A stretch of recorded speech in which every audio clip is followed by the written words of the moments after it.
지긋지긋한 가난을 끄어야 했어요. 엄마와 동생들을 위해 전 한국행 비행기에 몸을 실었죠. 임신한 몸으로 억울한 누명을 썼어요. 하지만 제 아이를 지키기 위해 끝까지 싸워야 했습니다. 진실은 밝혀졌고 전 한국 엄마가 됐어요. 이 기적 같은 인생 역전 여러분께만 들려드릴게요. 달그락거리는 낡은 창문 틈으로 매서운 바람이 새어 들어오던 그날 밤을 기억합니다. 영하 10도의 추위보다 더 시렸던 것은 내일 먹을 빵 한 조각이 없다는 현실이었습니다. 페루리마의 빈민가 산 비탈에 위태롭게 매달린 판잣집에서 저는 매일 밤 기도했습니다. 제발 이 지긋지긋한 가난의 굴레가 내 대에서 끝나기를, 내 아이만큼은 배고픔에 잠 못 드는 밤을 모르고 살기를 빌고 또 빌었습니다. 낡은 담요 한 장의 의지에 서로의 체온을 나누던 우리 가족의 숨소리가 아직도 귓가에 선명합니다. 곰팡이 핀 벽지 사이로 들려오던 옆집 남자의 고함 소리와 깨지는 병 소리, 그리고 어머니의 억눌린 흐느낌은 제 유년 시절의 배경음악이었습니다. 그런 제가 지금은 서울의 한강이 내려다 보이는 따뜻한 아파트 거실에 앉아 있습니다. 보일러가 돌아가는 아늑한 바닥의 온기를 느끼며 제 뱃속에서 힘차게 발버둥치는 아기의 태동을 느낍니다. 믿어지시나요? 지구 반대편 지도에서도 잘 보이지 않는 가난한 동네의 간호사였던 제가 한국이라는 기적의 땅에서 새로운 생명을 품고 있다는 사실이 말입니다. 인생은 정말 한치 앞도 알 수 없는 드라마 같습니다. 억세게 운이 나빴던 제 인생에 찾아온 기적 같은 반전, 그리고 눈물겨운 한국 정착기를 지금부터 여러분께 들려드리려 합니다. 이번 영상은 스토리를 재구성한 이야기입니다.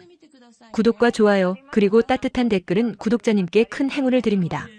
시청하고 계신 지역은 어디신지 댓글 남겨주세요. 제 이름은 소피아입니다. 남미 페루의 수도 리마, 그중에서도 관광객들은 절대 발을 들이지 않는 빈민가 푸에블로 호벤에서 태어났습니다. 흙먼지가 날리는 비포장도로 옆 함석 지붕을 얹은 허름한 집이 제 세상의 전부였습니다.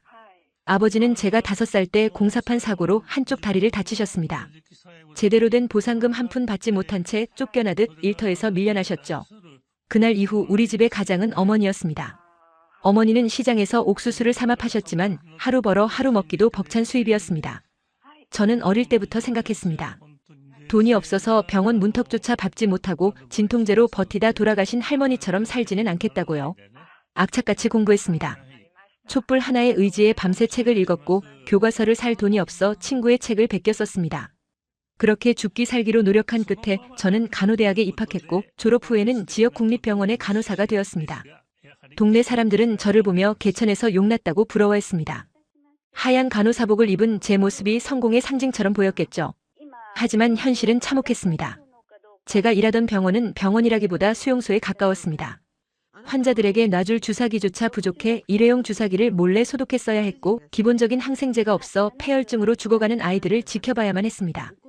더 끔찍한 건 병원 내부의 부패였습니다. 정부에서 지원받은 의약품들은 병원장과 고위 의사들이 빼돌려 암시장에 팔아넘겼습니다. 정작 가난한 환자들은 약이 없어서 고통 속에 죽어가는데 그들은 그 돈으로 고급 차를 굴리고 별장을 샀습니다. 어느 날이었습니다. 고열에 시달리던 7살짜리 꼬마 미구엘이 응급실에 실려왔습니다. 급성 폐렴이었습니다. 항생제 한 병만 있으면 살릴 수 있는 아이였습니다. 저는 약제실로 달려가 항생제를 요청했습니다. 하지만 약제 과장은 재고가 없다며 퉁명스럽게 대답했습니다. 분명 어제 들어온 약품 상자를 제 눈으로 봤는데 말이죠. 저는 울며불며 사정했습니다. 아이가 죽어가고 있다고요. 그러자 그가 싸늘하게 웃으며 말했습니다. 소피아, 세상에 죽어가는 애들은 널렸어. 내가 신이라도 되는 줄 알아? 주제 파악 좀 해. 그 순간 제 안에 무언가가 와르르 무너져 내렸습니다. 제가 간호사가 된 건 사람을 살리기 위해서였는데 이곳에서는 돈이 없으면 목숨조차 구할 수 없었습니다. 그날 밤 미구엘은 결국 제 품 안에서 차가운 주검이 되었습니다. 아이의 어머니가 바닥을 치며 통곡하는 소리가 응급실을 가득 채웠고 저는 화장실에 숨어 입을 틀어막고 울었습니다. 월급날은 더 비참했습니다. 한 달 동안 뼈 빠지게 일하고 밤새워 당직을 서고받은 월급 명세서에는 믿을 수 없는 숫자가 찍혀 있었습니다. 페루 돈으로 1200솔. 한국 돈으로 치면 약 40만 원 정도였습니다. 그 돈으로 집세 내고 아버지 약값 대고 동생들 학비까지 보태면 남는 건 없었습니다. 아니, 오히려 빚만 늘어갔습니다. 환멸이 느껴졌습니다. 생명을 다루는 직업이 고작 이 정도 대우를 받는다는 것, 그리고 정의라고는 찾아볼 수 없는 이 사회 시스템의 구역질이 났습니다.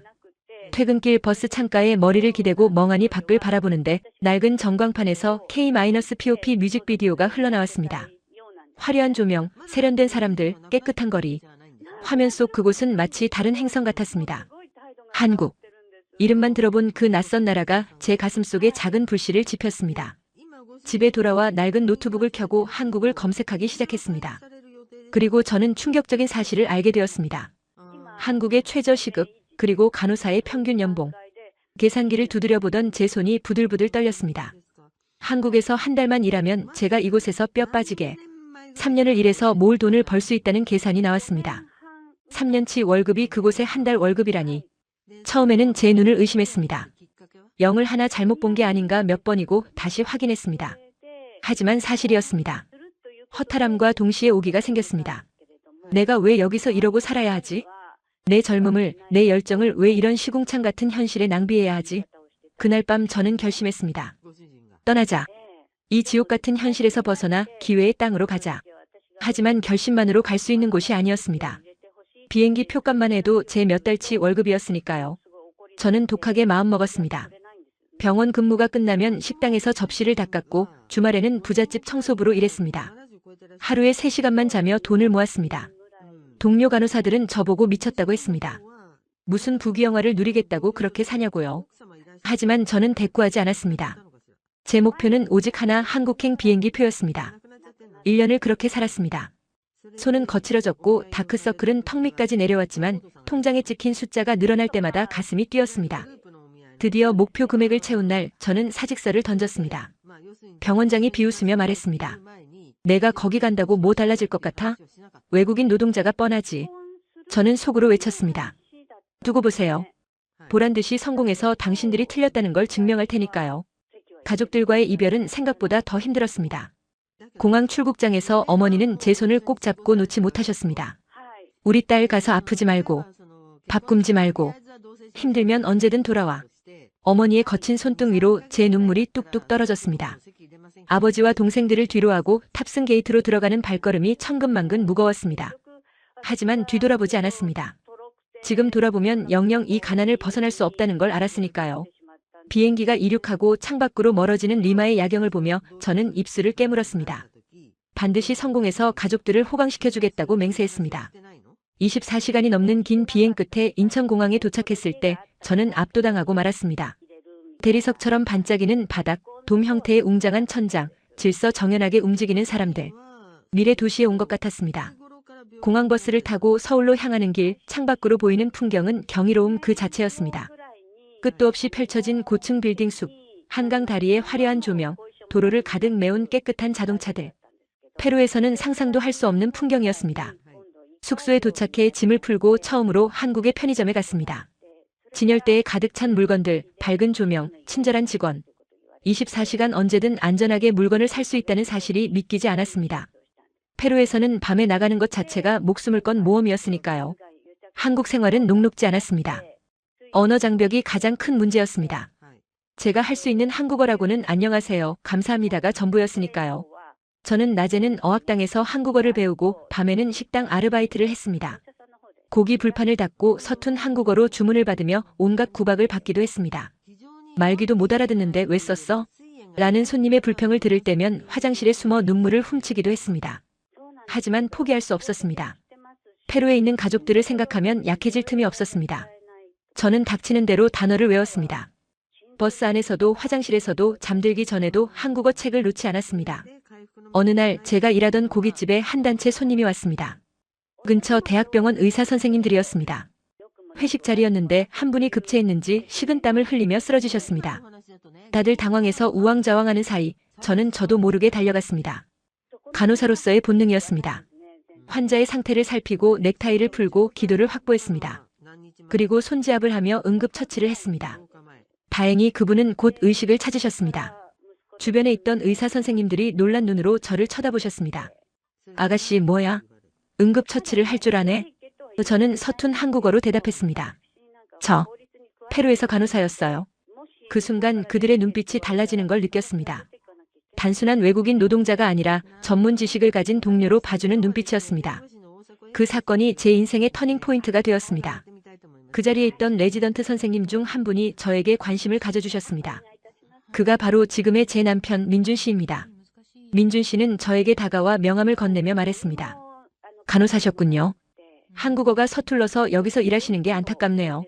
제가 한국어 공부 도와드릴까요? 처음에는 경계했습니다. 낯선 남자의 친절이 의심스러웠으니까요. 하지만 그의 눈빛은 진심이었습니다. 우리는 주말마다 만나 카페에서 공부를 했습니다. 그는 저에게 한국어를 가르쳐주고 저는 그에게 스페인어를 가르쳐 주었습니다. 민준 씨는 제가 알던 페루 남자들과는 달랐습니다. 권위적이지 않고 제 이야기를 귀담아 들어주었으며 무엇보다 제 꿈을 존중해 주었습니다. 민준 씨의 도움으로 제 한국어 실력은 일취월장했습니다. 그리고 저는 간호조무사 자격증에 도전하기로 결심했습니다. 한국에서 정식 간호사가 되려면 면허 시험을 다시 봐야 하는데 외국인에게는 너무 높은 벽이었습니다. 일단 조무사부터 시작해서 차근차근 올라가기로 했습니다. 공부하는 과정은 지옥 같았습니다. 생소한 의학 용어를 한국어로 다시 외워야 했으니까요. 밤을 새우며 코피를 쏟은 적도 한두 번이 아니었습니다. 그럴 때마다 민준 씨는 야식을 사들고 도서관 앞으로 찾아와 저를 응원해 주었습니다. 소피야, 넌 할 수 있어. 내가 본 사람 중에 제일 똑똑하고 강한 여자야. 그 따뜻한 말 한마디가 저를 다시 책상 앞에 앉게 했습니다. 드디어 자격증 시험에 합격하던 날 우리는 서로를 부둥켜 안고 울었습니다. 그날 민준 씨가 수줍게 고백했습니다. 소피야, 나랑 결혼해 줄래? 너의 든든한 보호자가 되어주고 싶어. 저는 망설임 없이 고개를 끄덕였습니다. 가난하고 힘없는 외국인 노동자인 저를 있는 그대로 사랑해주는 이 남자를 놓치고 싶지 않았습니다. 우리는 소박하게 결혼식을 올렸습니다. 시부모님의 반대가 없었던 건 아닙니다. 외국인 며느리, 그것도 가난한 나라에서 온 여자를 흔쾌히 받아들이기는 쉽지 않으셨겠죠. 하지만 제가 시어머니의 당뇨 관리를 꼼꼼하게 챙겨드리고 진심으로 다가가는 모습을 보며 결국 마음을 여셨습니다. 싹싹하고 야무지네. 우리 민준이 짝으로 손색이 없어. 어머니의 그 한마디에 묵은 체증이 내려가는 듯 했습니다. 결혼 후 저는 동네의 작은 내과 병원에 취직했습니다. 비록 간호사가 아닌 조무사였지만 다시 하얀 유니폼을 입을 수 있다는 것만으로도 가슴이 벅찼습니다. 첫 월급을 받은 날은 평생 잊지 못할 것입니다. 통장에 찍힌 금액은 250만 원. 페루에서 받던 월급의 6배가 넘는 돈이었습니다. 저는 그 돈을 인출해서 10,000원짜리 지폐를 한 장 한 장 세어보며 하염없이 울었습니다. 이 돈이면 페루에 있는 우리 가족이 반년은 걱정 없이 살 수 있는데 고작 한 달 일하고 이만큼을 벌 수 있다니. 기쁨보다 허무함이 그리고 고국에 대한 안타까움이 밀려왔습니다. 저는 그 돈의 대부분을 어머니께 송금했습니다. 어머니의 떨리는 목소리가 수화기 너머로 들려왔습니다. 아이고 소피야. 이게 웬 돈이니? 넌 뭐 먹고 살려고?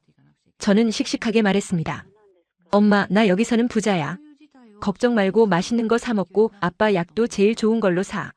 한국 생활 3년 차 저에게는 많은 변화가 있었습니다. 이제 김치찌개 없이는 밥을 못 먹을 정도로 한국 입맛이 되었고 존댓말과 반말을 상황에 맞게 구사할 줄 알게 되었습니다. 병원에서도 인정받는 직원이 되었습니다. 꼼꼼한 일처리와 환자들에게 친절한 태도로 천사 선생님이라는 별명까지 얻었으니까요. 그리고 무엇보다 가장 큰 축복이 찾아왔습니다. 며칠 전부터 몸이 나른하고 입맛이 없어서 체한 줄만 알았습니다. 그런데 생리가 늦어지는 게 이상해서 혹시나 하는 마음에 테스트기를 사왔습니다. 화장실에서 떨리는 마음으로 기다린 5분. 선명한 2줄이 나타났습니다. 임신이었습니다. 그토록 기다리던 아기가 찾아온 것입니다. 테스트기를 들고 나오는데 다리가 풀려 주저앉고 말았습니다. 퇴근하고 돌아온 민준 씨에게 테스트기를 보여주자 그는 아이처럼 방방 뛰며 좋아했습니다. 와, 나 아빠 된다. 소피야 고마워. 정말 고마워. 저를 번쩍 들어 안고 거실을 빙글빙글 도는 남편을 보며 저는 눈물을 흘렸습니다. 제 뱃속에 생명이 자라고 있다니. 가난과 배고픔이 대물림되지 않는 곳, 아프면 언제든 병원에 갈 수 있는 나라, 노력한 만큼 보상받는 이 땅에서 태어날 내 아이. 제 아이는 저처럼 빵 한 조각을 걱정하지 않아도 될 겁니다. 추위에 떨며 잠들지 않아도 될 겁니다. 무엇보다 부당한 대우를 참으며 눈물 흘리지 않아도 될 겁니다. 한국인 아버지와 페루인 어머니 사이에서 태어난 아이. 두 나라의 언어를 하고 두 문화를 이해하며 자랄 아이. 상상만 해도 가슴이 벅차올랐습니다. 시부모님께도 소식을 알렸습니다. 시어머니는 아이고 경사났네. 내가 당장 미역국 끓여서 갈게. 라며 기뻐하셨습니다. 모든 것이 완벽했습니다. 꿈만 같았습니다. 페루의 빈민가 소녀가 한국에서 사랑받는 아내이자 며느리 그리고 한 아이의 엄마가 되다니요. 하지만 행복 뒤에는 늘 불안 그림자가 따라다닌다고 했던가요? 너무 완벽한 행복이 오히려 저를 두렵게 했습니다. 혹시 이 모든 게 꿈은 아닐까, 눈을 뜨면 다시 그 춥고 냄새나던 판잣집으로 돌아가 있는 건 아닐까 하는 막연한 공포가 불쑥불쑥 고개를 들었습니다. 특히 입덧이 시작되면서 예민해진 탓인지 밤마다 고향에 있는 가족들 꿈을 꾸었습니다. 꿈속의 어머니는 여전히 옥수수를 팔고 있었고 아버지는 아픈 다리를 절뚝이며 걷고 계셨습니다. 죄책감이었습니다. 나 혼자만 이렇게 따뜻한 곳에서 행복해도 되는 걸까?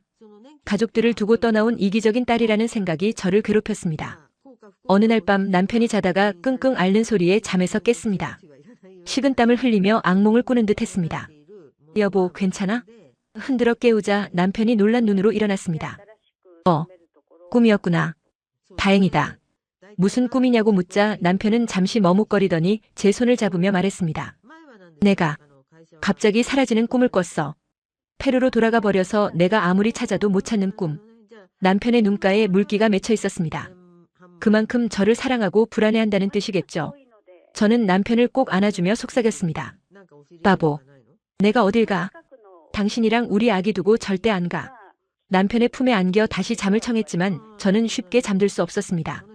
창밖으로 보이는 서울의 야경이 그날따라 유난히 시리도록 아름다웠습니다. 다음 날 아침 병원에 출근했는데 분위기가 심상치 않았습니다. 원장님과 수간호사 선생님의 표정이 어두웠습니다. 소피아 씨, 잠깐 상담실로 좀 와볼래요? 수간호사 선생님의 부름에 가슴이 철렁했습니다. 혹시 제가 실수라도 한 걸까요? 아니면 외국인이라서 부당한 해고를 당하는 걸까요? 별의별 생각이 다 들었습니다. 떨리는 마음으로 상담실 문을 열고 들어갔을 때 책상 위에는 낯선 서류 봉투가 놓여 있었습니다. 원장님이 무거운 목소리로 입을 열었습니다. 소피아 씨, 놀라지 말고 들어요. 사실은 원장님의 다음 말을 기다리는 그 몇 초가 영겁의 시간처럼 느껴졌습니다. 제 인생에 또 다른 파도가 밀려오고 있음을 직감했습니다. 과연 그 봉투 안에는 무엇이 들어있었을까요? 그리고 제 한국 생활은, 제 아이와 가정은 무사할 수 있을까요? 상담실의 공기가 무겁게 내려앉았습니다. 창밖에서 들려오는 희미한 구급차 사이렌 소리가 제 심장 박동 소리와 겹쳐 들렸습니다. 저는 무의식적으로 배를 감싸 안았습니다. 아가야, 괜찮아. 엄마가 지켜줄게. 스스로 최면을 걸 듯 속삭였습니다. 원장님이 마침내 봉투를 제 쪽으로 밀며 말씀하셨습니다. 그것은 제가 전혀 예상하지 못한, 상상조차 해본 적 없는 내용이었습니다. 이거 보건소에서 공문이 왔는데. 원장님의 손끝이 가리키는 서류를 본 순간 저는 숨이 턱 막히는 것 같았습니다. 그것은 단순히 저 혼자만의 문제가 아니었습니다. 제 신분, 그리고 제 가족과 관련된 복잡한 문제가 얽혀 있는 듯 했습니다. 행복의 절정에서 맞이한 이 뜻밖의 상황. 과연 저는 이 위기를 극복하고 진정한 한국인으로서, 그리고 한 아이의 엄마로서 당당하게 설 수 있을까요? 아니면 이대로 무너져 다시 그 차가운 절망의 구렁텅이로 빠지게 될까요? 이제 막 시작된 제 인생의 진짜 승부처가 눈앞에 다가와 있었습니다. 하지만 저는 물러설 생각이 없습니다. 제 뱃속의 아이를 위해서라도, 저를 믿어준 남편을 위해서라도 저는 반드시 이겨낼 것입니다. 그것이 제가 한국에 온 이유이자 살아가는 이유니까요. 어느 맑은 오후 병원 옥상에 올라가 서울 하늘을 올려다보았습니다. 낯설기만 했던 이 도시의 하늘이 이제는 제 고향처럼 편안하게 느껴집니다. 바람에 실려오는 밥 짓는 냄새, 아이들의 웃음소리. 이 평범한 일상이 얼마나 소중한지 뼈저리게 알기에 저는 오늘도 희망의 끈을 놓지 않습니다. 제 이야기는 아직 끝나지 않았습니다. 아니, 이제부터가 진짜 시작입니다. 눈물과 웃음, 시련과 감동이 뒤섞인 저의 한국 생존기. 부디 끝까지 지켜봐 주시기 바랍니다. 여러분의 응원이 저에게는 가장 큰 힘이 됩니다. 저 소피아는 오늘도 달립니다. 사랑하는 가족과 우리의 미래를 위해서요. 따뜻한 햇살이 제 어깨를 감싸 안아주는 것 같습니다. 마치 돌아가신 할머니가 잘하고 있다, 내 강아지하며 토닥여주시는 것처럼요. 저는 주먹을 불끈 쥐어봅니다. 그래, 할 수 있어. 넌 페루의 빈민가에서도 살아남은 잡초 같은 여자잖아. 한국 아줌마의 억척스러움까지 장착했으니 두려울 게 뭐가 있어. 입가에 저절로 미소가 번집니다. 뱃속의 아기도 제 마음을 아는지 톡하고 신호를 보냅니다. 저는 크게 심호흡을 하고 병원 계단을 내려갑니다. 다시 전쟁 같은, 하지만 활기찬 제 일터로 돌아갑니다. 저를 기다리는 환자들의 호출벨 소리가 들립니다. 선생님, 여기요. 소피아 쌤. 여기저기서 저를 찾는 목소리가 들립니다. 저는 활짝 웃으며 대답합니다. 네, 갑니다. 조금만 기다리세요. 바쁜 걸음으로 복도를 가로지르는 제 발걸음 소리가 경쾌하게 울려 퍼집니다. 그 소리는 마치 제 심장이 뛰는 소리 같습니다. 살아있다는 증거, 꿈을 향해 나아가고 있다는 증거 말입니다. 지금 이 순간 저는 세상에서 가장 행복한 여자입니다. 그리고 앞으로 더 행복해질 것입니다. 반드시 그럴 것입니다. 원장님이 건넨 서류 봉투 속에서 나온 것은 제 인생을 송두리째 뒤흔들 종이 한 장이었습니다. 출석 요구서. 발신인은 강남경찰서 지능범죄수사팀이었습니다. 죄명은 의료법 위반 및 무면허 의료행위. 하얀 A사 용지에 박힌 검은 글씨들이 마치 살아있는 벌레처럼 꿈틀거리는 것 같았습니다. 눈앞이 캄캄해지고 이명소리가 귀를 찔렀습니다. 원장님은 깊은 한숨을 내쉬며 안경을 벗어 닦으셨습니다. 소피아 씨, 정말 유감이에요. 누군가 구청과 경찰서에 민원을 넣었어요. 소피아 씨가 의사 면허도 없이 환자들에게 주사를 놓고 처방을 내렸다고요. 지난번 그 급체 환자 응급 처치한 것, 그리고 독감 시즌에 바빠서 제가 지시한 주사를 놓았던 것들, 그게 다 증거로 제출됐답니다. 저는 억울함에 목이 메어 말이 나오지 않았습니다. 원장님, 저는 시키는 대로 했을 뿐이에요. 그리고 그건 응급 상황이었잖아요. 제 말에 원장님은 고개를 저으셨습니다. 알아요. 나도 경찰에 가서 소명할 겁니다. 하지만 당분간은 병원에 나오기 힘들 것 같아요. 조사가 끝날 때까지는 업무 배제입니다. 해고 통보나 다름없었습니다. 짐을 챙겨 병원 문을 나서는데 등 뒤에서 따가운 시선이 느껴졌습니다. 고개를 돌려보니 접수 데스크에 앉아있던 최 실장님이 묘한 미소를 지으며 저를 보고 있었습니다. 최 실장님은 제가 병원에 온 뒤로 사사건건 저를 트집 잡던 분이었습니다. 환자들이 저를 천사 선생님이라 부르며 따르는 걸 못마땅해 했고 원장님이 제 성실함을 칭찬할 때마다 입술을 비죽거리곤 했죠. 그녀의 눈빛에서 저는 직감했습니다. 이 모든 일을 꾸민 사람이 누구인지 말입니다. 그녀는 마치 승리자라도 된 듯 여유롭게 커피를 마시며 저에게 손을 흔들었습니다. 그 비릿한 웃음이 제 가슴에 비수처럼 꽂혔습니다. 집으로 돌아오는 길 다리가 풀려 몇 번이나 주저앉을 뻔했습니다. 하늘은 무심하게도 맑았고 거리는 활기찼지만 제 세상은 잿빛으로 변해버렸습니다. 임신 소식을 알리며 기뻐했던 게 불과 몇 시간 전인데 이제는 범죄자 취급을 받으며 일터에서 쫓겨난 신세가 되었습니다. 집에 들어와 멍하니 앉아있는데 남편에게서 전화가 왔습니다. 밝은 목소리로 여보, 오늘 저녁에 맛있는 거 사갈게. 우리 축하 파티해야지. 라고 말하는 남편에게 차마 사실을 말할 수 없었습니다. 전화를 끊고 화장실에 들어가 수돗물을 틀어놓고 소리 죽여 울었습니다. 뱃속의 아기에게 너무 미안해서 무능하고 어리석은 엄마라서 미안해서 하염없이 눈물을 쏟았습니다. 그날 저녁 남편이 사온 케이크의 촛불은 처량하게 타올랐습니다. 저는 결국 남편에게 사실을 털어놓았습니다. 남편의 얼굴이 흑빛으로 변했습니다. 분노로 손을 떨던 남편은 당장 병원에 가서 따지겠다며 일어섰습니다. 저는 그런 남편을 말렸습니다. 지금 가서 따져봤자 달라질 건 없어. 오히려 폭행이나 협박으로 몰리면 상황만 더 나빠질 거야. 제 만류에 남편은 바닥을 치며 울분을 토했습니다. 어떻게 이럴 수가 있어. 내가 얼마나 열심히 일했는데. 사람을 살리려고 한 일을 가지고 범죄자 취급을 해? 우리가 힘없는 서민이라고 외국인 아내라고 무시하는 거야. 남편의 절규가 좁은 거실을 가득 메웠습니다. 다음 날부터 지옥 같은 나날이 시작되었습니다. 경찰 조사를 받으러 가는 날 저는 죄인처럼 고개를 숙이고 수사관 앞에 앉았습니다. 담당 형사는 저를 잠재적 범죄자 취급하며 몰아세웠습니다. 한국 의료법이 얼마나 엄격한지 아시죠? 외국인이라 몰랐다는 핑계는 안 통합니다. 당신 페루에서도 이런 식으로 불법 의료 행위했습니까? 형사의 모욕적인 언사에 입술을 깨물며 참았습니다. 사실대로 말했지만 그들은 제 말보다 최 실장이 제출한 교묘하게 편집된 CCTV 영상과 조작된 진술서를 더 믿는 눈치였습니다. 조사실의 차가운 공기, 타자기를 두드리는 건조한 소리, 저를 경멸하듯 쳐다보는 형사의 눈빛. 그 모든 것이 저를 옥죄어왔습니다. 엎친 데 덮친 격으로 병원에서 잘렸다는 소문이 동네에 퍼지기 시작했습니다. 누군가 악의적으로 소문을 퍼뜨린 게 분명했습니다. 저 집 외국인 며느리 알고 보니 가짜 간호사래. 불법 시술하다가 걸려서 쫓겨났대. 어쩐지 처음부터 수상하다 했어. 시장에 장을 보러 가면 상인들이 수군거리는 소리가 들렸고 아파트 단지 내 벤치에 앉아있으면 옆에 있던 사람들이 슬금슬금 자리를 피했습니다. 어제까지만 해도 새댁 임신 축하해 라며 덤을 얹어주던 반찬가게. 아주머니조차 제 눈을 피하며 쌀쌀맞게 대했습니다. 사람들의 시선이 칼날처럼 날아와 제 몸을 베는 것 같았습니다. 저는 점점 집 밖으로 나가는 게 두려워졌습니다. 커튼을 치고 어두운 방 안에 웅크리고 앉아 배를 감싸 안고 떨었습니다. 이게 한국의 정의라는 건가요? 한 번의 실수, 아니 누명으로 사람을 이렇게 매장시킬 수 있는 건가요? 경제적인 타격도 바로 찾아왔습니다. 제 월급이 끊기자 당장 생활비가 빠듯해졌습니다.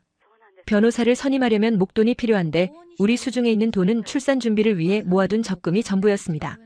남편은 저 몰래 대리운전과 배달 아르바이트를 시작했습니다. 새벽 늦게 파김치가 되어 들어오는 남편을 볼 때마다 가슴이 미어지는 것 같았습니다. 남편의 거친 손을 잡고 미안하다고 울면 남편은 오히려 제 눈물을 닦아주며 말했습니다. 걱정 마. 내가 다 해결할게. 당신은 아기만 생각해. 하지만 남편의 눈 밑은 날이 갈수록 퀭해졌고 어깨는 점점 처졌습니다. 그러던 어느 날 최 실장에게서 전화가 왔습니다. 받을까 말까 수십 번을 망설이다 통화 버튼을 눌렀습니다. 그녀의 목소리는 소름 끼치도록 상냥했습니다. 소피아 씨 잘 지내요? 꼴이 말이 아니라고 들었는데. 저는 떨리는 목소리로 물었습니다. 왜 그랬어요? 제가 실장님한테 뭘 잘못했다고 이렇게까지 하세요? 수화기 너머로 비웃음 소리가 들렸습니다. 잘못? 내 존재 자체가 잘못이지. 어디서 굴러먹던 외국인 주제에 감히 내 자리를 넘봐. 원장님이 오냐오냐 해주니까 아주 기고만장했지? 너 때문에 내가 얼마나 스트레스 받았는 줄 알아? 내가 못 가지면 너도 못 가져. 한국에서 쫓겨날 준비나 해. 일방적으로 끊긴 전화기를 들고 저는 멍하니 서 있었습니다. 단순히 저를 싫어하는 수준을 넘어선 맹목적인 증오와 질투였습니다. 그녀는 제가 가진 모든 것을 파괴하고 싶어 했습니다. 상황은 점점 악화되었습니다. 경찰 조사가 길어지면서 출입국 관리 사무소에서도 연락이 왔습니다. 형사 입건 사실이 통보되어 비자 연장에 문제가 생길 수 있다는 내용이었습니다. 만약 금고 이상의 형을 선고받으면 저는 강제 추방을 당할 수도 있었습니다. 추방이라니. 이제 막 뿌리를 내리고 싹을 틔우려는데 뿌리째 뽑혀 나가야 한다니요. 페루로 돌아가는 건 죽기보다 싫었습니다. 하지만 한국에 남아있더라도 정과자라는 낙인이 찍힌 채 어떻게 살아가야 할지 막막했습니다. 남편과 생이별을 해야 할 수도 있다는 공포가 저를 덮쳤습니다. 밤마다 악몽을 꾸었습니다. 공항에서 경찰들에게 끌려가며 남편과 아이를 부르는 꿈. 깨어나 보면 식은땀으로 베개가 흠뻑 젖어 있었습니다. 남편은 백방으로 뛰어다녔습니다. 무료 법률 상담소를 찾아다니고 탄원서를 받으러 다녔습니다. 하지만 세상은 냉정했습니다. 병원 동료들은 최 실장의 보복이 두려워 증언을 거부했고 이웃들은 남의 일에 휘말리기 싫다며 문을 닫아 걸었습니다. 좋은 게 좋은 거지 그냥 합의하고 떠나 라는 무책임한 말만 돌아왔습니다. 시어머니도 소식을 듣고 달려오셨습니다.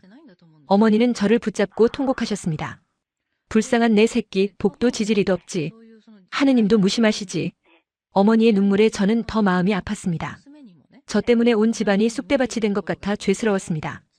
어느 비 오는 날 남편이 배달 일을 하다가 오토바이 사고가 났다는 연락을 받았습니다.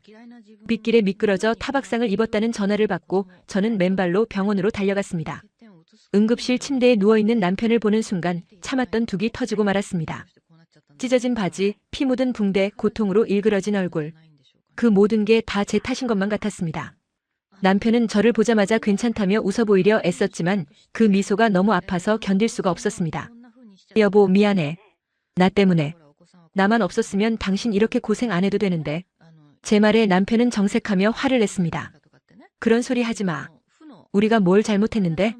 우린 피해자야. 반드시 이길 거야. 그러니까 약해지지 마. 남편의 단호한 눈빛에 저는 다시 한번 입술을 깨물었습니다.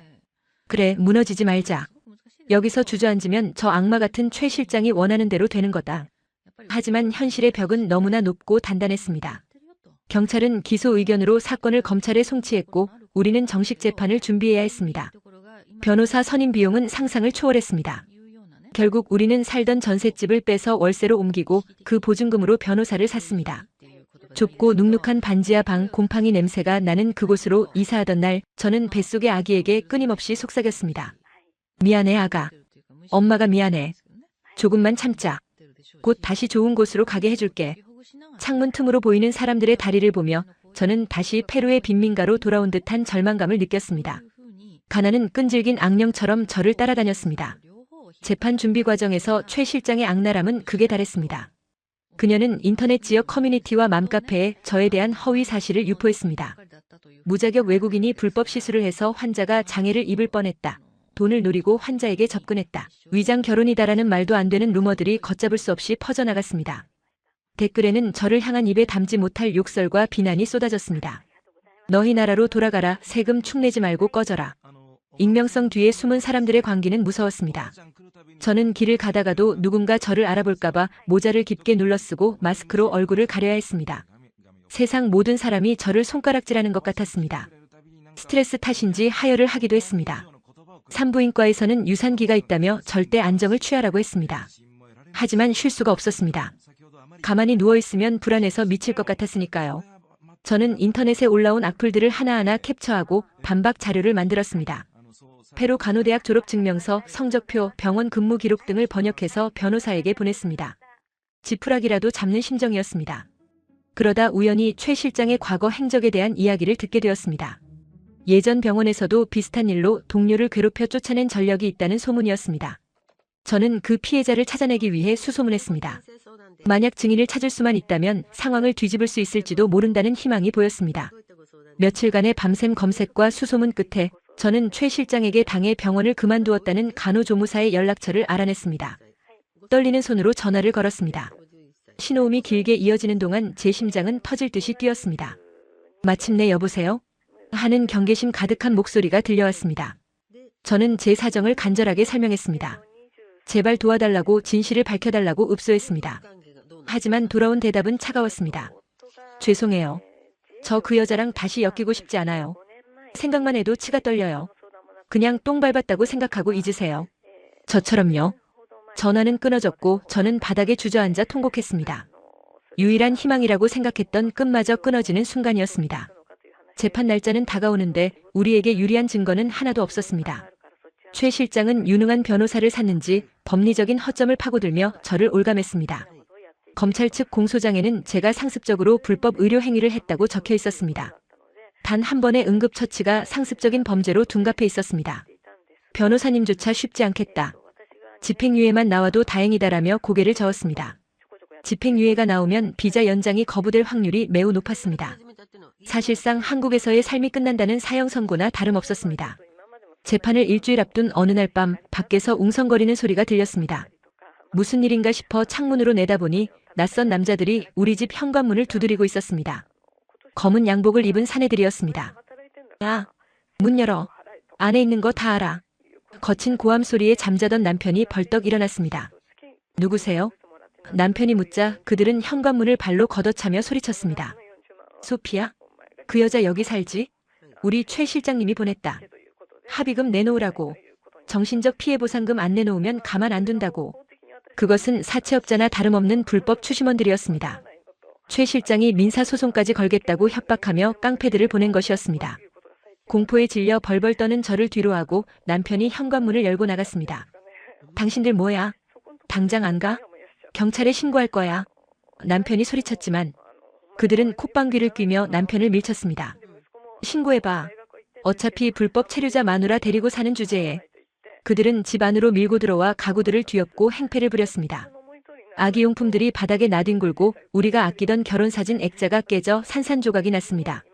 저는 비명을 지르며 배를 감싸 안고 구석으로 물러났습니다. 살려주세요. 제발 그만하세요. 제 애원에도 그들은 멈추지 않았습니다. 남편이 그들을 막으려다 주먹으로 얼굴을 맞아 피를 흘리며 쓰러졌습니다. 여보. 제가 남편에게 달려가려는 순간 한 남자가 제 머리채를 휘어잡았습니다. 야, 너 때문에 우리 실장님이 얼마나 고생했는지 알아?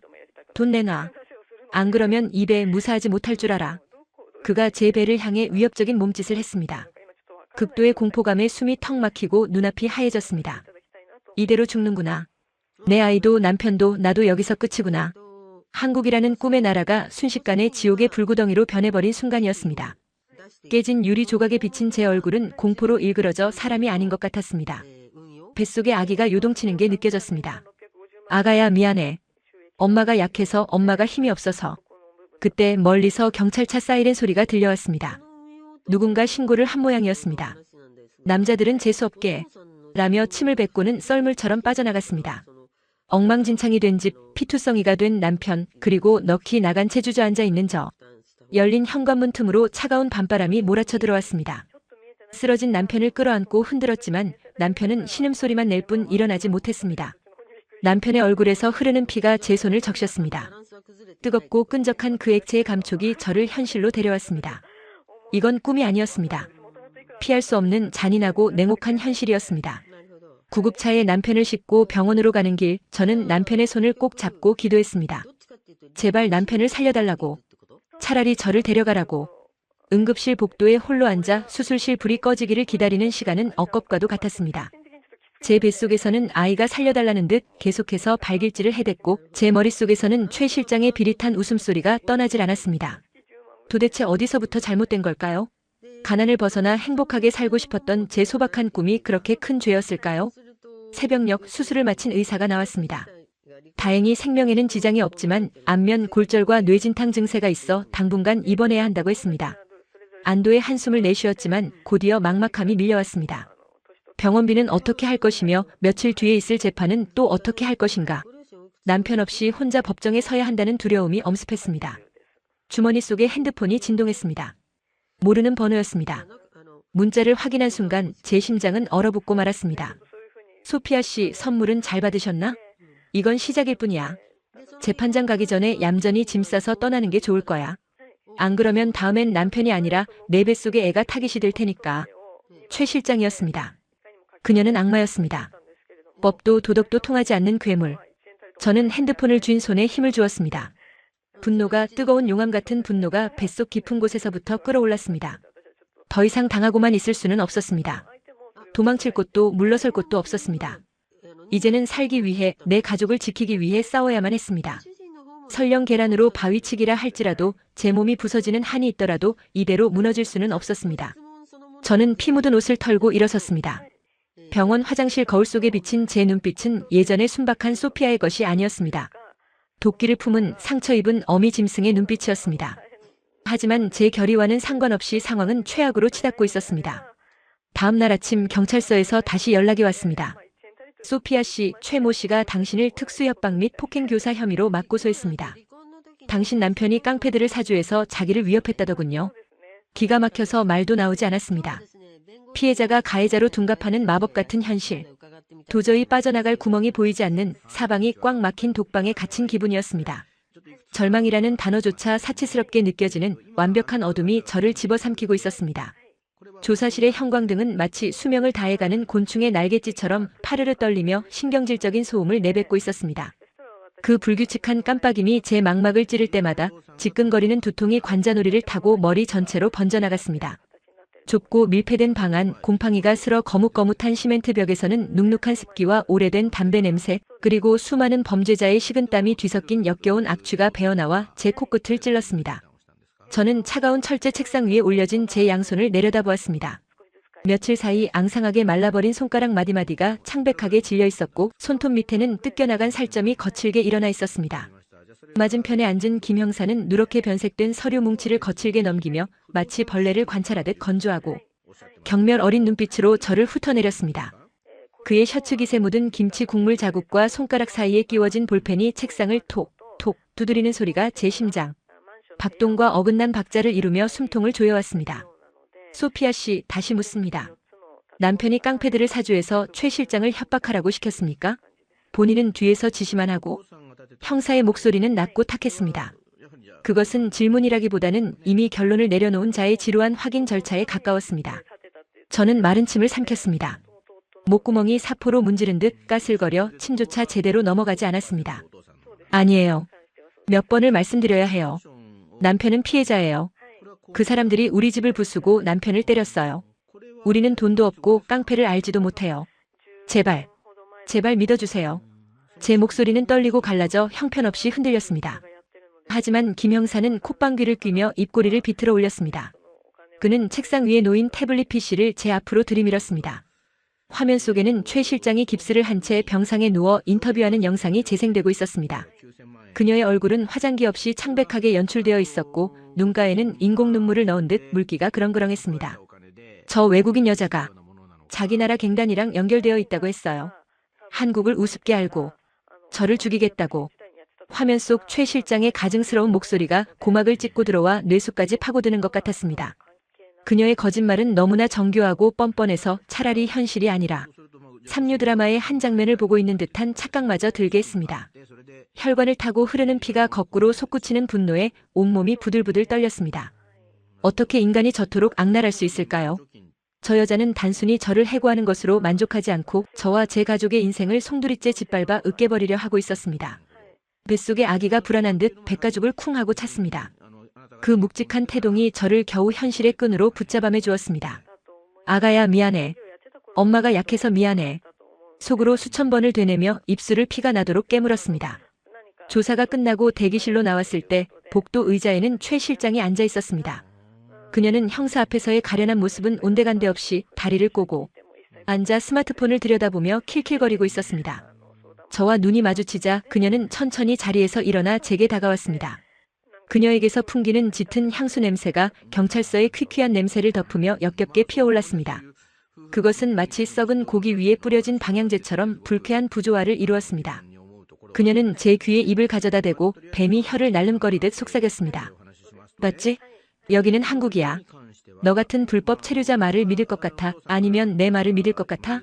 얌전히 꺼지라고 할 때 꺼졌으면 좋았잖아. 내 남편 감옥에서 썩게 해줄게. 뱃속의 그 애도 고아원에서 자라게 될 거야. 그녀의 말 한마디 한마디가 날카로운 얼음 조각이 되어 제 가슴에 박혔습니다. 숨을 쉴 수가 없었습니다. 눈앞이 하얘지고 다리에 힘이 풀려 주저앉을 뻔했습니다. 그때였습니다. 복도 저편에서 웅성거리는 소리와 함께 누군가 걸어오는 소리가 들렸습니다. 또각또각또각. 구두굽이 시멘트 바닥에 부딪히는 소리가 유난히 크고 명징하게 울려 퍼졌습니다. 고개를 들어보니 회색 롱코트를 입은 중년의 남자가 다가오고 있었습니다. 희끗희끗한 머리카락을 단정하게 빗어넘기고 금태. 안경 너머로 날카로운 눈빛을 번득이는 그는 주변의 공기를 압도하는 묘한 위압감을 풍기고 있었습니다. 그의 뒤로는 깍듯하게 고개를 숙인 서장님과 형사들이 줄지어 따라오고 있었습니다. 남자는 대기실 한가운데 멈춰서서 천천히 주위를 둘러보았습니다. 그의 시선이 최 실장에게 그리고 벽에 기대어 위태롭게 서 있는 저에게 잠시 머물렀습니다. 그 찰나의 순간 그의 안경 렌즈에 반사된 형광등 불빛이 차갑게 번뜩였습니다. 이분이 그 고소인입니까? 남자의 목소리는 낮지만 묵직한 울림이 있었습니다. 서장님이 땀을 뻘뻘 흘리며 대답했습니다. 네, 그렇습니다. 강 검사님, 이쪽이 피해자 최수진 씨, 그리고 저쪽이 피의자 소피아입니다. 검사. 그 단어를 듣는 순간 최 실장의 얼굴에 당혹감이 스쳐 지나갔습니다.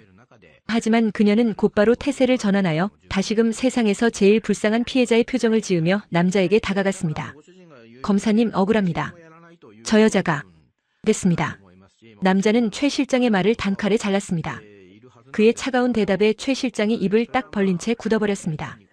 남자는 저를 향해 천천히 걸어왔습니다. 저는 본능적으로 배를 감싸 안으며 뒷걸음질 쳤습니다. 또 무슨 누명을 씌우려는 걸까?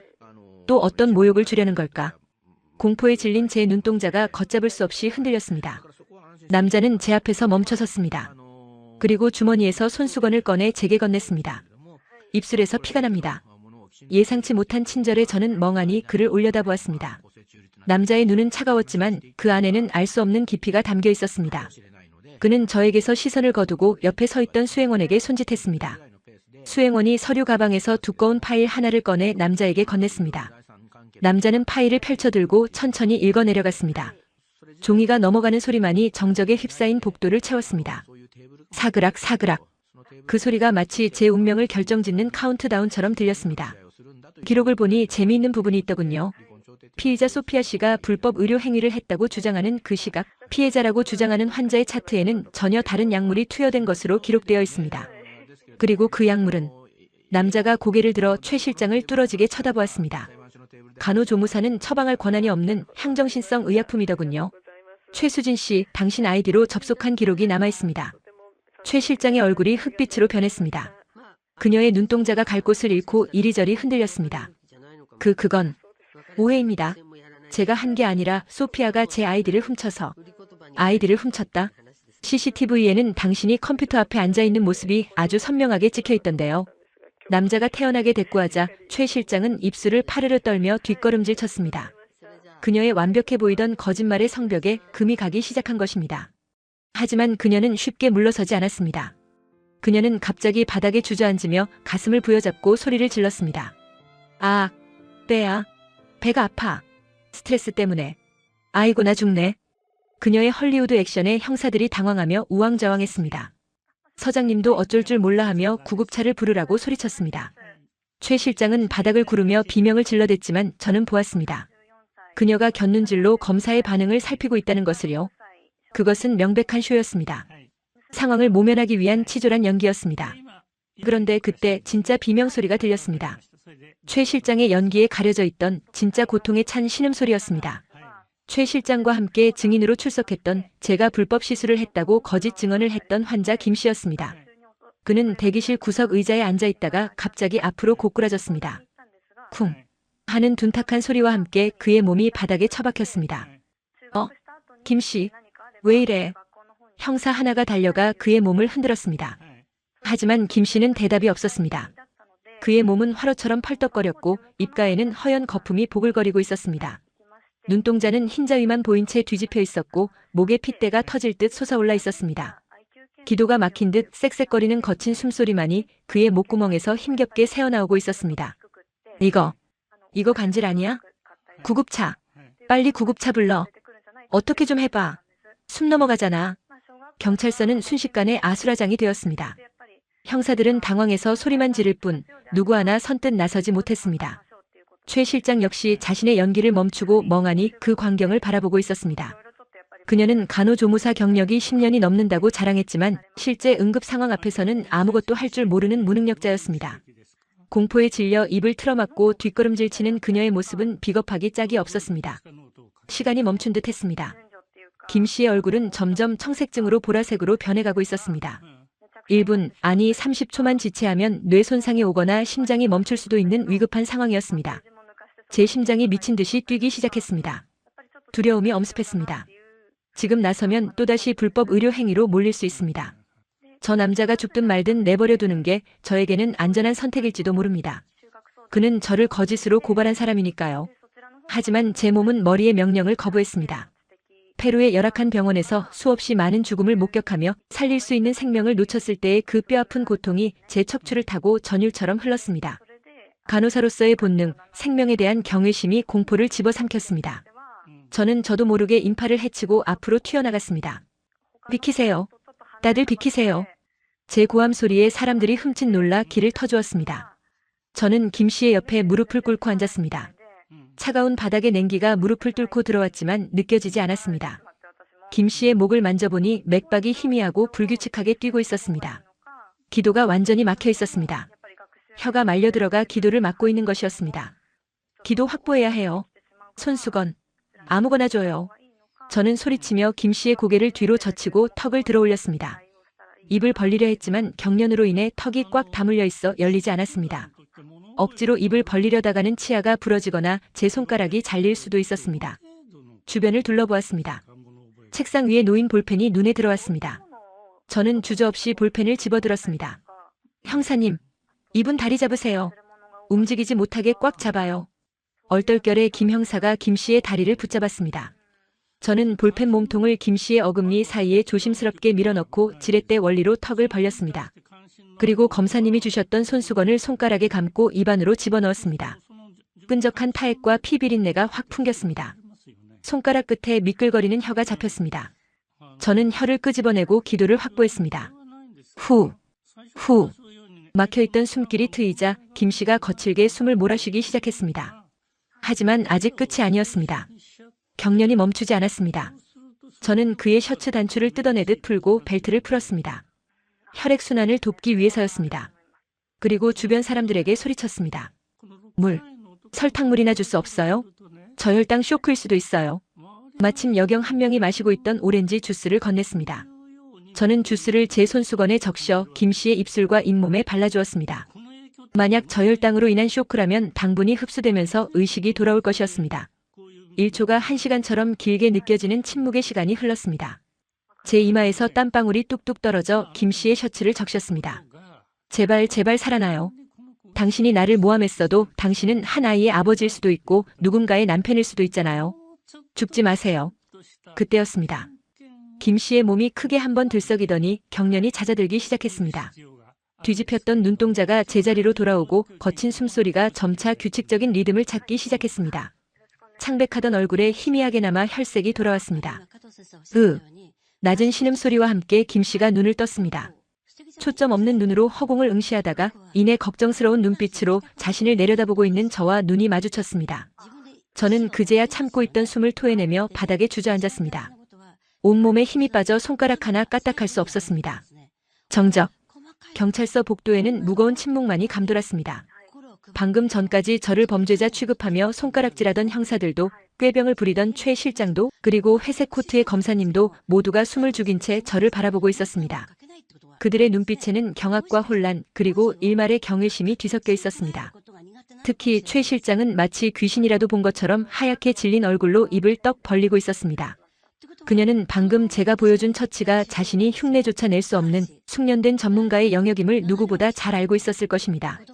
저는 떨리는 손으로 배를 쓰다듬었습니다. 아기도 놀랐는지 뱃속에서 잠잠했습니다. 무릎이 까져 피가 배어나오고 있었지만 아프지 않았습니다. 바닥을 짚고 일어서려는데 다리가 후들거려 중심을 잡기 힘들었습니다. 그때 누군가 제 팔을 단단하게 부축해 주었습니다. 고개를 돌려보니 회색 코트의 검사님이었습니다. 괜찮습니까? 그의 목소리는 아까보다 훨씬 부드러워져 있었습니다. 저는 고개를 끄덕였습니다. 네, 괜찮아요. 환자는 구급차가 오면 바로 병원으로 옮겨야 해요. 저혈당 쇼크랑 약물 부작용이 겹친 것 같아요. 최 실장님이 어떤 약을 썼는지 확인해야. 말을 마치기도 전에 현기증이 일어 비틀거렸습니다. 검사님은 저를 부축해 의자에 앉혔습니다.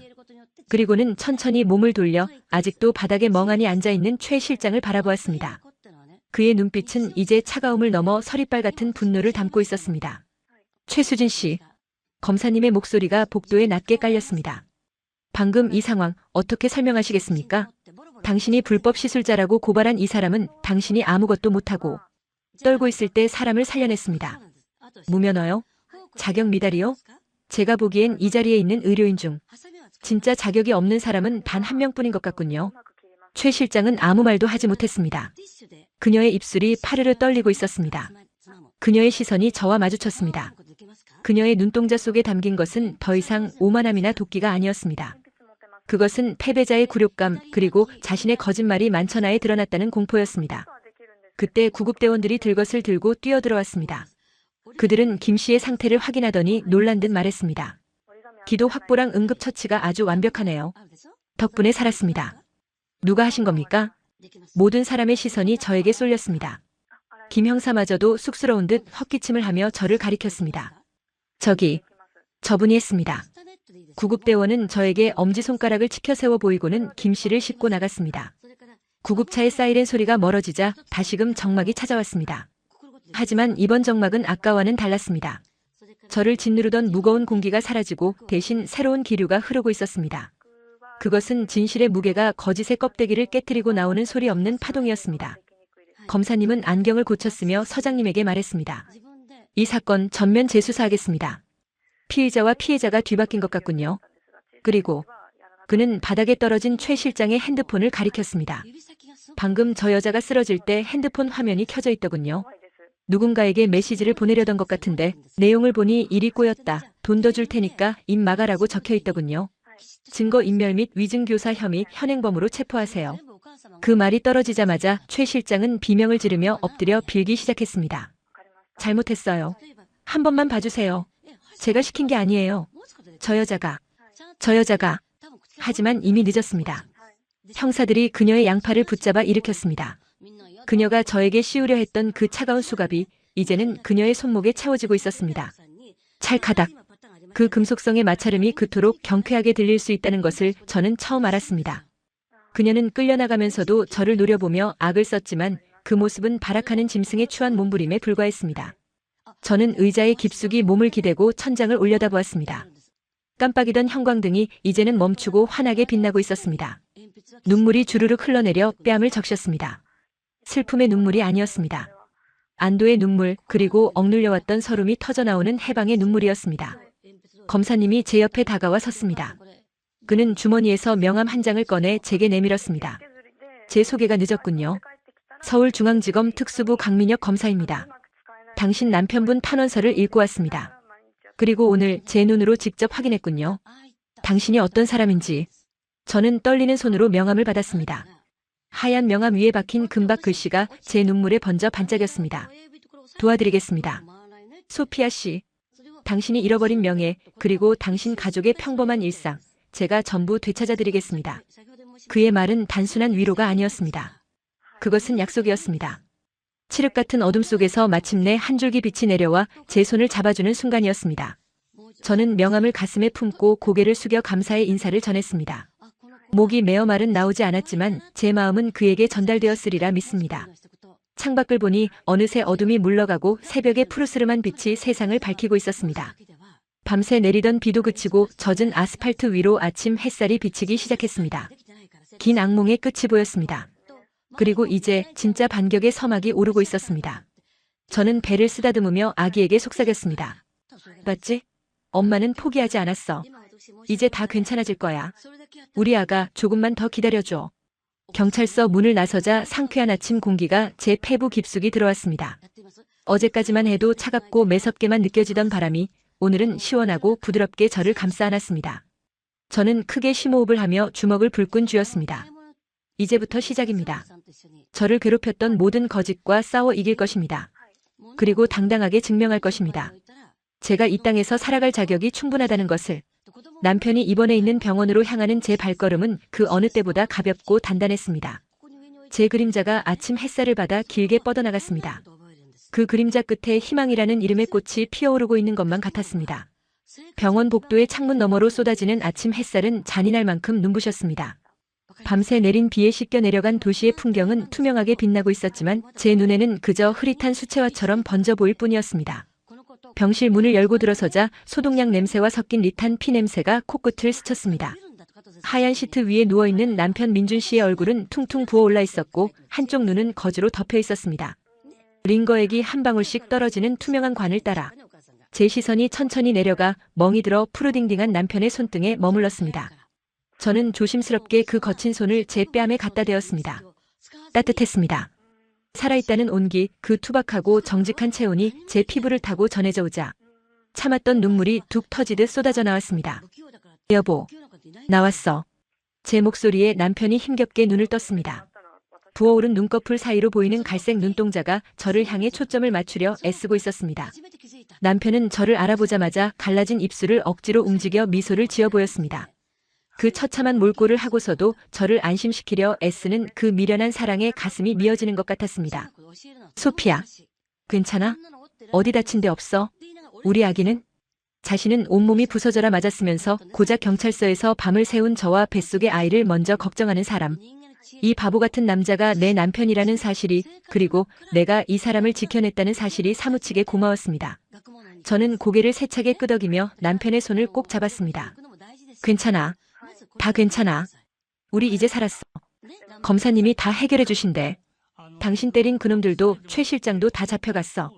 남편의 눈가에 물기가 맺히더니 이내 주르륵 흘러내려 베개를 적셨습니다. 우리는 서로의 손을 생명줄처럼 부여잡고 한참을 소리 없이 울었습니다. 병실 안에 공기청정기가 윙윙거리며 돌아가는 소리만이 우리의 흐느낌을 감싸 안아주었습니다. 며칠 후 강민혁 검사님으로부터 사건의 전말을 듣게 되었습니다.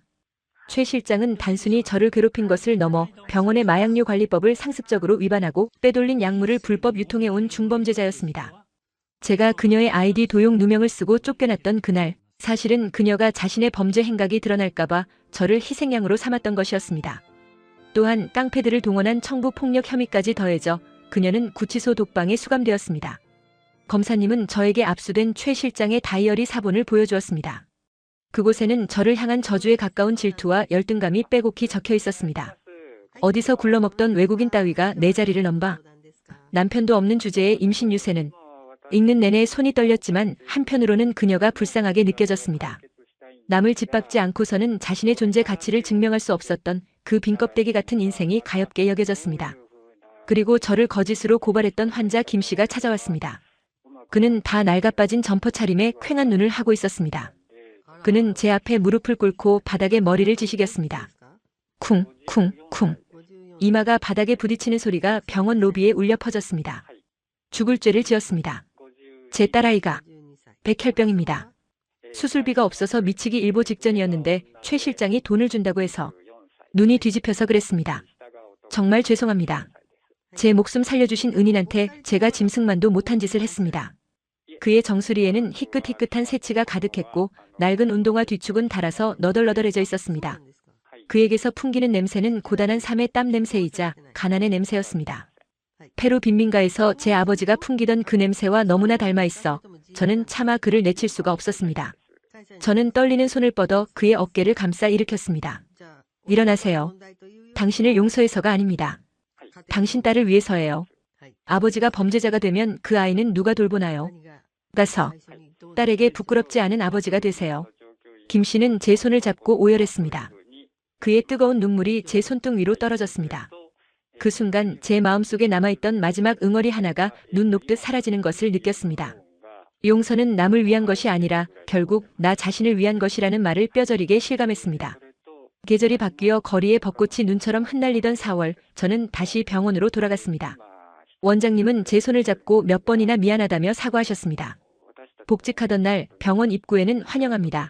천사 소피아 선생님이라고 적힌 현수막이 걸려 있었습니다. 동료들은 꽃다발을 들고 저를 반겨주었고 제가 돌보던 할머니 환자분들은 쌈짓돈을 꺼내 사탕이며 과자를 제 주머니에 찔러 넣어주셨습니다. 아이고 우리 선생님 없어서 내가 죽을 뻔했어. 이제 어디 가지 마. 쭈글쭈글한 할머니의 손이 제 손을 꼭 쥐었습니다. 그 거친 손바닥의 감촉이 너무나 따뜻해서 저는 환하게 웃으며 대답했습니다. 네 할머니. 저 어디 안 가요. 여기서 할머니 100살까지 사시는 거 다 지켜볼 거예요. 병원에서의 일상은 예전과 같았지만 사람들의 시선은 완전히 달라져 있었습니다. 더 이상 저를 외국인 노동자나 불법 체류자 마누라로 보는 사람은 없었습니다. 저는 실력으로 인정받은 의료인이자 위기의 순간에 사람을 살려낸 영웅이었습니다. 시장에 가면 상인들이 어이구 소피아 왔어? 이거 제일 싱싱한 거야. 가져가서 먹어. 라며 덤을 얹어주었고 아파트 경비 아저씨도 저를 보면 거수경례를 하며 반갑게 인사를 건넸습니다. 저는 비로소 이 낯선 땅에 뿌리를 내리고 우리 동네 사람으로 받아들여졌음을 느꼈습니다. 그리고 마침내 기다리던 그날이 왔습니다. 예정일을 일주일 앞둔 어느 새벽 배를 쥐어짜는 듯한 통증이 시작되었습니다. 마치 거대한 파도가 밀려와 제 허리를 부러뜨릴 듯이 강타했습니다. 남편은 사색이 되어 허둥지둥 가방을 챙겼고 우리는 택시를 타고 산부인과로 향했습니다. 분만실의 차가운 공기, 눈을 찌르는 수술대 조명, 그리고 찢어질 듯한 고통. 그 모든 것이 공포스러웠지만 저는 이를 악물고 버텼습니다. 할 수 있어. 넌 강한 엄마잖아. 우리 아기 세상 밖으로 나오는 길 무섭지 않게 엄마가 힘낼게. 수십 번의 진통 끝에 하늘이 노랗게 변하고 제 영혼이 빠져나가는 듯한 마지막 힘주기를 했을 때였습니다. 으앙, 으앙. 우렁찬 울음소리가 분만실을 가득 채웠습니다. 그 소리는 마치 세상의 모든 어둠을 깨트리는 승리의 나팔소리 같았습니다. 간호사가 핏덩이 같은 아기를 제 가슴 위에 올려주었습니다. 끈적하고 따뜻한 그 작은 생명체. 꼬물거리는 손가락, 감겨있는 눈, 힘차게 뛰는 심장 박동. 그 모든 것이 기적이었습니다. 아들입니다. 건강해요. 의사 선생님의 말에 남편은 아이처럼 엉엉 울며 제 이마에 키스를 퍼부었습니다. 고마워 소피아. 정말 고마워. 사랑해. 저는 땀과 눈물로 범벅이 된 채 아기를 내려다보았습니다. 내 배 아파 낳은 내 새끼. 한국인 아버지와 페루인 어머니의 피를 이어받은 아이. 우리는 아이의 이름을 대한이라고 지었습니다. 대한민국에서 크고 넓게 자라라는 뜻이자 한국을 사랑하는 제 마음을 담은 이름이었습니다. 대한이가 100일이 되던 날 우리는 작은 잔치를 열었습니다. 시부모님은 물론이고 저를 도와주셨던 강 검사님, 병원 원장님과 동료들, 그리고 동네 사람들까지 모두 모여 축하해 주었습니다. 그리고 특별한 손님이 화면 속에 등장했습니다. 바로 페루에 있는 제 가족들이었습니다. 남편이 몰래 준비한 대형 스크린을 통해 영상통화가 연결되었습니다. 소피아, 내 딸. 어머니의 주름진 얼굴이 화면 가득 나타나자 잔치장은 순식간에 눈물바다가 되었습니다. 흑벽 돌집 마당에 모여 앉은 아버지와 동생들이 손을 흔들며 펠리스, 쿰플레아뇨스 생일 축하해 를 외쳤습니다. 어머니는 화면 속에 손자를 어루만지듯 모니터를 쓰다듬으며 우셨습니다. 아이고 내 강아지. 이렇게 예쁜 아들을 낳았구나. 장하다 내 딸. 저는 화면에 대고 큰 소리로 외쳤습니다. 엄마, 아빠, 나 여기서 정말 행복해. 다들 나한테 너무 잘해줘. 걱정하지 마. 내가 돈 많이 벌어서 꼭 엄마 아빠 한국에 초대할게. 비행기 태워줄게. 남편이 제 어깨를 감싸며 거들었습니다. 장모님, 장인어른, 제가 꼭 모시러 가겠습니다. 조금만 기다려주세요. 말도 통하지 않고 거리는 지구 반바퀴나 떨어져 있었지만 그 순간 우리는 하나였습니다. 사랑이라는 만국 공통어 앞에서 국경이나 인종은 아무런 장애물이 되지 않았습니다. 세월은 유수와 같이 흘러 어느덧 5년이라는 시간이 지났습니다. 저는 이제 어엿한 한국의 베테랑 간호조무사가 되었고 얼마 전에는 간호대 특별전형에 합격하여 정식 간호사가 되기 위한 공부를 시작했습니다. 낮에는 일하고 밤에는 공부하며 주말에는 대안이를 돌보는 고된 일상이지만 저는 단 한순간도 힘들다고 생각한 적이 없습니다. 지금 저는 한강시민공원의 잔디밭에 앉아 이 글을 쓰고 있습니다. 저 멀리서 남편과 5살 배기 대안이가 연을 날리며 뛰어놀고 있습니다. 엄마, 나 봐봐. 내 연이 제일 높이 날아. 대안이가 까르르 웃으며 저에게 손을 흔듭니다. 남편이 아이가 넘어질세라 뒤를 졸졸 쫓아다니며 행복한 비명을 지릅니다. 강바람에 실려오는 풀냄새와 가족의 웃음소리. 이것이 바로 제가 그토록 꿈꾸던 천국의 풍경입니다. 가끔 과거를 돌아봅니다. 리마의 빈민가에서 빵 한 조각을 위해 기도하던 소녀, 한국에 처음 도착해 낯선 언어와 차가운 시선에 떨던 이방인, 억울한 누명을 쓰고 유치장 차가운 바닥에 앉아 절망하던 임산부. 그 모든 시련의 시간들이 주마등처럼 스쳐 지나갑니다. 만약 그때 제가 포기하고 도망쳤다면 어땠을까요? 현실의 벽 앞에 무릎 꿇고 고향으로 돌아갔다면 지금의 이 벅찬 행복은 결코 오지 않았을 것입니다. 한국은 저에게 제2의 고향이 되었습니다. 물론 여전히 매운 김치찌개는 땀을 뻘뻘 흘려야 먹을 수 있고 가끔은 복잡한 한국의 존댓말이 헷갈려 실수를 하기도 합니다. 하지만 이제 저는 압니다. 우리라는 단어 속에 저를 포함시켜주는 따뜻한 이웃들이 있다는 것을요. 얼마 전 병원에 새로 들어온 베트남 출신 간호조무사 후배가 탈의실에서 몰래 울고 있는 것을 보았습니다. 서툰 한국어 때문에 환자에게 호통을 듣고 서러워하던 그녀의 모습에서 5년 전의 제 모습을 보았습니다.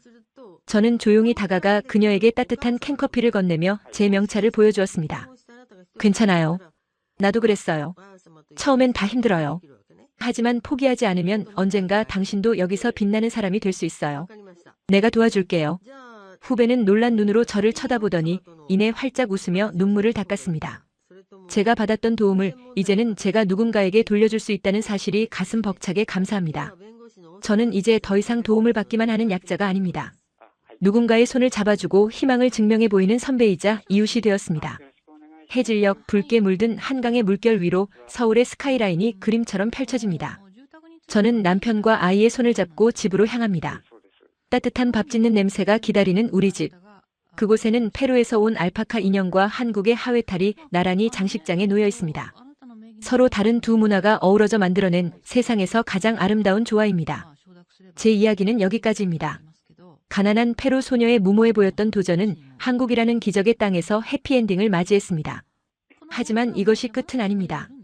저는 앞으로도 계속 도전할 것입니다. 훌륭한 간호사가 되어 더 많은 생명을 살리고 한국과 페루를 잇는 다리가 되어 두 나라의 교류를 돕고 싶습니다. 그리고 무엇보다 제 아들 대안이를 편견 없는 넓은 마음을 가진 아이로 키워낼 것입니다. 혹시 지금 이 순간 낯선 환경이나 감당하기 힘든 시련 때문에 좌절하고 계신 분이 있나요? 세상이 온통적으로 둘러싸인 것 같고 내 편은 아무도 없는 것 같은 외로움에 떨고 계신가요? 부디 제 이야기를 기억해 주세요. 가장 어두운 밤이 지나야 가장 찬란한 태양이 떠오른다는 사실을요. 그리고 진심은 언젠가 반드시 통한다는 사실을요. 포기하지 마세요. 당신의 인생에도 반드시 반전의 기적은 찾아옵니다. 집으로 돌아오는 길 밤하늘을 올려다봅니다. 서울의 밤하늘에는 별이 잘 보이지 않지만 제 마음속에는 수만 개의 별이 반짝이고 있습니다. 그 별들의 이름은 사랑, 감사, 그리고 희망입니다. 오늘 밤은 유난히 달이 밝습니다. 저 달은 페루의 밤하늘에도 똑같이 떠 있겠지요. 지구 반대편에 있는 어머니에게 마음속으로 안부를 전하며 저는 남편의 팔짱을 꼭 낍니다. 여보, 오늘 저녁은 김치찌개 어때? 내가 아주 맛있게 끓여줄게. 오, 우리 소피아 이제 한국 사람 다 됐네. 좋아, 소주도 한잔 할까? 안 돼. 당신 내일 출근해야지. 딱 반병만이야. 우리의 소박하고 행복한 대화가 밤 공기 속으로 흩어집니다. 저는 지금 이 순간이 너무나 감사합니다. 살아있어서 사랑해서 그리고 대한민국이라는 이 아름다운 나라의 일원이라서 감사합니다. 제3의 여정에 함께해 주신 모든 분께 그리고 제 이야기를 들어주신 여러분께 마음 깊이 감사를 전합니다. 재밌게 보셨다면 구독과 좋아요 꼭 눌러주세요. 여러분의 응원과 댓글이 모여 더 따뜻한 세상을 만듭니다. 다음 시간에도 감동적인 이야기로 찾아오겠습니다.